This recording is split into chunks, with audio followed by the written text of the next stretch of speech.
During the Second World War, the parents of writer and political scientist Yuriy Polyakivskiy moved to Canada.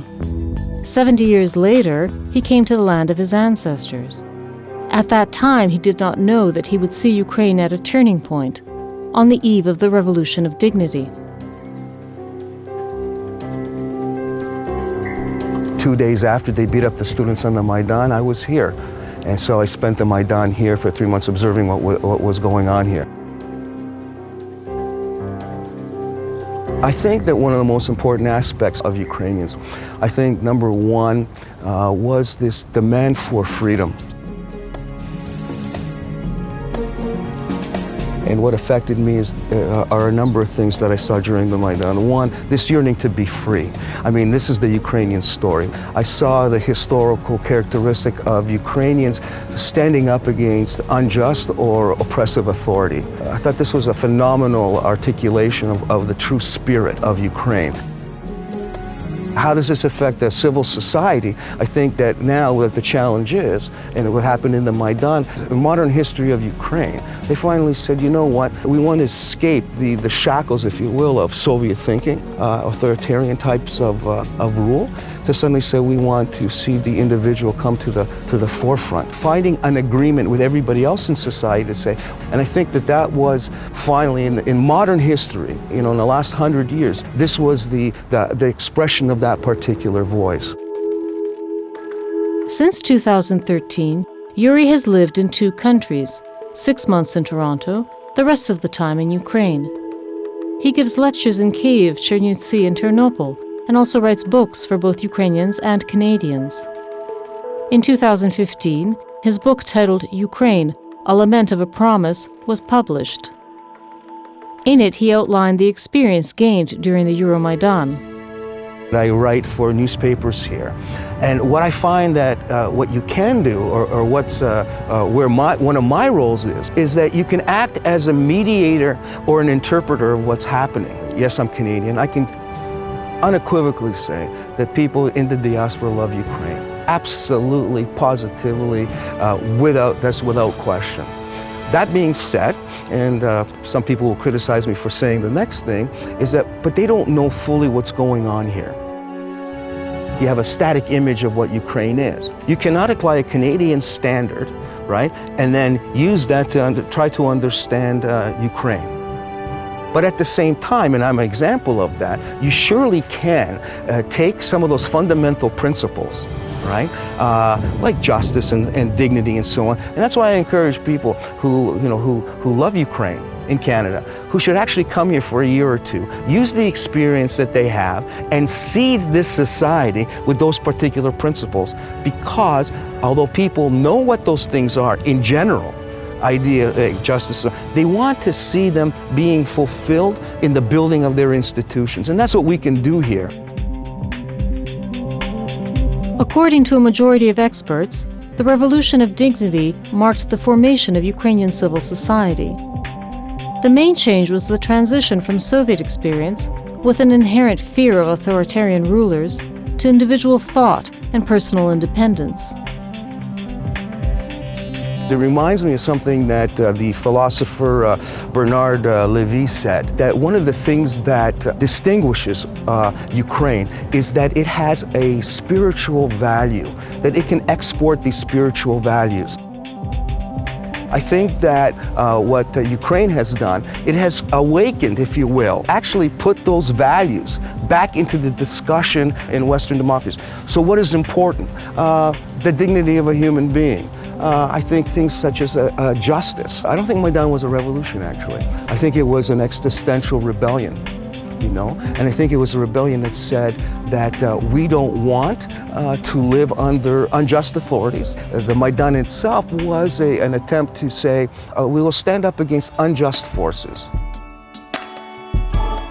It is no coincidence that the revolution of 2014 emphasized the need for people to defend their dignity.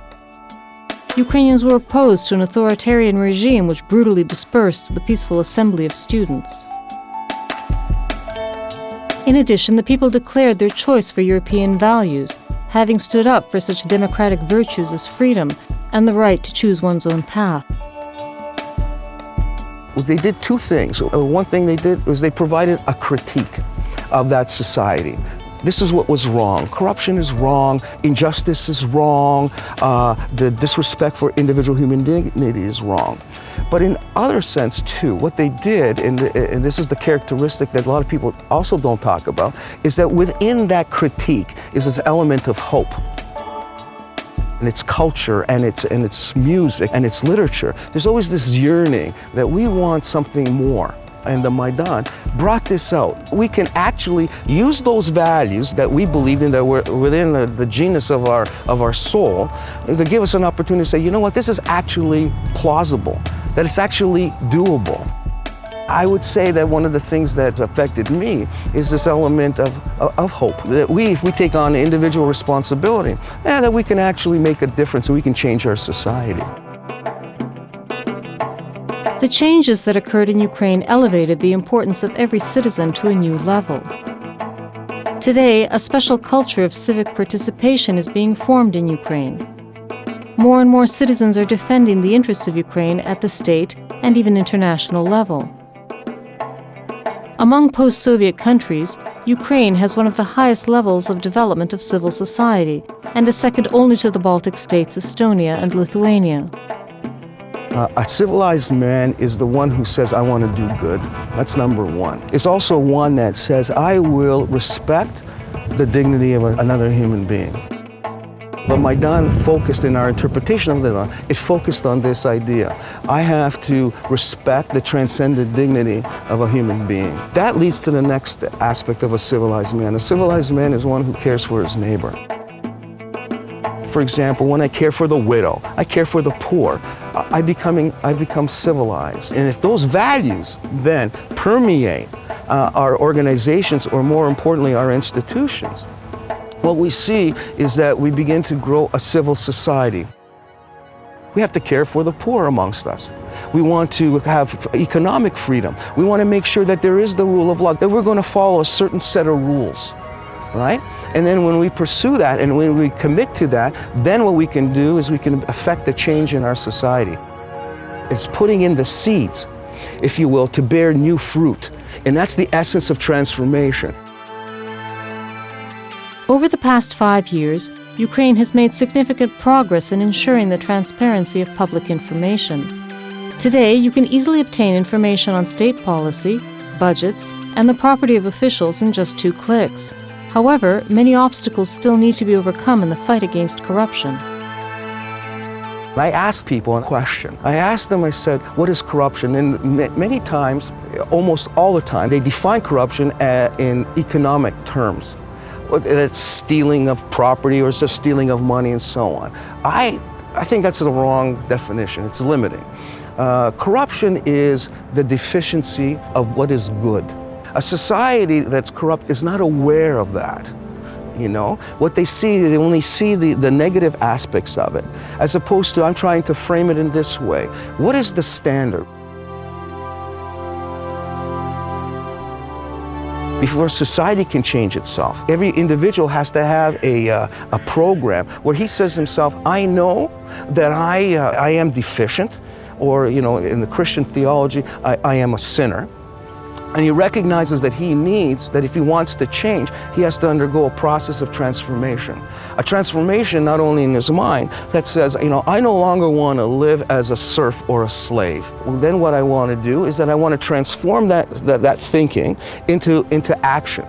And so the question before them should be not to reform that old man, you know, the old Homo Sovieticus as we call it, but let's have a different form or a different ideal.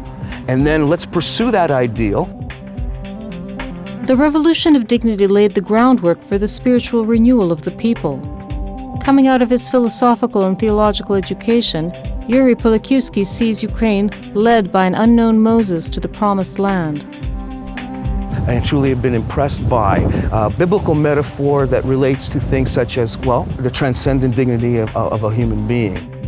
The story, if you will, within the biblical text, talk about freedom. They talk about freedom and they talk about the element of the possibility of hope. And I think Franco talked about this in his book, Moise, that we're on a pilgrimage, that we're going from this place called Egypt, which was filled with slavery and serfdom, to a place of wilderness. So I take those views as a form of creating a narrative that we're on a movement, that we're going somewhere. Within the rule of law, right, is this idea of promise, that if you do this, and if you follow this, then you will be blessed. However you want to understand that in a secular term.